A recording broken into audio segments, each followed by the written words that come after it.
সরকারি পাঠ্যপুস্তক চুরির চেষ্টা ব্যর্থ, নৈশ প্রহরীর তৎপরতায় ধৃত এক ব্যক্তি। উত্তর ত্রিপুরা জেলার ধর্মনগরে বিদ্যালয় পরিদর্শকের কার্যালয়ে পাঠ্যপুস্তক গুদামে চুরির চেষ্টা নস্যাৎ করে দিলেন নৈশ প্রহরী। সোমবার গভীর রাতে সরকারি পাঠ্যপুস্তক চুরি করতে এসে হাতে নাতে ধরা পড়ে এক ব্যক্তি। ধৃতের নাম মিঠুন দাস। তার বাড়ি খোয়াই জেলার তেলিয়ামুড়া এলাকায় বলে জানা গেছে।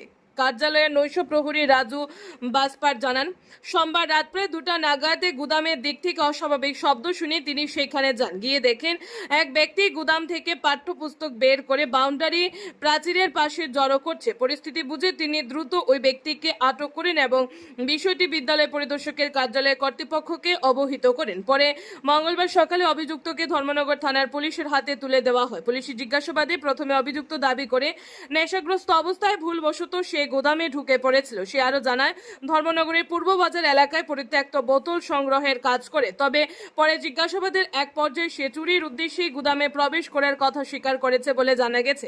বিদ্যালয় পরিদর্শক জানান, বেশ কিছুদিন ধরে গুদামে পাঠ্যপুস্তকের হিসাবের সঙ্গে মজুদের অসঙ্গতি লক্ষ্য করা যাচ্ছিল। সাম্প্রতিক এই ঘটনার পর তাদের প্রাথমিক ধারণা, ধারাবাহিক চুরির কারণে বইয়ের ঘাটতি তৈরি হয়ে থাকতে পারে। শহরের গুরুত্বপূর্ণ এলাকায় অবস্থিত একটি সরকারি কার্যালয়ে ধরনের ঘটনা অত্যন্ত উদ্বেগজনক বলেও তিনি মন্তব্য করেন। ঘটনার খবর পেয়ে ধর্মনগর থানার পুলিশ ঘটনাস্থলে পৌঁছে অভিযুক্তকে থানায় নিয়ে যায় এবং ঘটনার তদন্ত শুরু করেছে। উল্লেখ্য, সাম্প্রতিক সময়ে ধর্মনগর শহরে সরকারি দপ্তর, ব্যবসায়িক প্রতিষ্ঠান ও আবাসিক এলাকায় চুরির ঘটনা বৃদ্ধি পেয়েছে। বিশেষ করে এসির পাইপ, বৈদ্যুতিক তার সহ বিভিন্ন মূল্যবান সামগ্রী চুরির অভিযোগ একাধিকবার সামনে এসেছে। বেশ কয়েকটি ঘটনা সিসিটিভি ফুটেজে মিলে অধিকাংশ ক্ষেত্রে অভিযুক্তদের শনাক্ত করে গ্রেফতার করা সম্ভব হয়নি। ফলে শহরের আইন শৃঙ্খলা নিরাপত্তা ব্যবস্থা নিয়ে সাধারণ মানুষের মধ্যে উদ্বেগ বাড়ছে। Bureau report, RE. ধর্মনগর। আমি সকালবার শুনলাম যে আমাদের অফিসের নাটগার্ড উনি এসে দুটার সময় একজন চোর আছে, উনি বই আমাদের যে বইয়ের গোডাউন আছে এখান থেকে বইটা নিয়ে যাওয়ার সময় উনি ধরছে। তারপরে ওনারা আটকে রাখছে।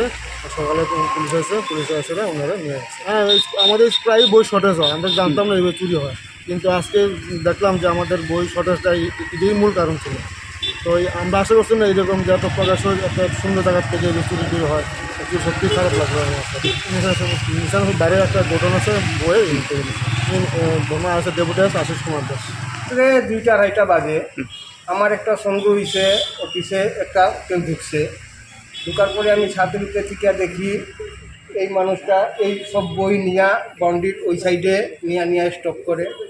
তারপরে আমি ছাদের উপরে থেকে নামিয়া যেমনি আবার বই বান্ডিল নেবা চাইছে, আমি জোর দিয়া তারে ধরিয়া আটকাইয়া রাখলাম রাত্রেবেলা। তারপরে রাত্রেবেলা আটকাইয়া রাখার পরে সকাল টাইম অফিস, রাত্রেবেলা আমি 7টা জানাইছি। তারা কইছেন যে তারে আটকাইয়া রাখার জন্য আমরা আইলে একটা ব্যবস্থা নেওয়া হইব। তারপরে তারা আইসন, আবার পরে ওই থানার খবর দেওয়া হয়েছে যে তারে করার জন্য এই সব বই বাউন্ডারির সাইডে নিয়ে আহে স্টক করিয়া জমা করিয়া।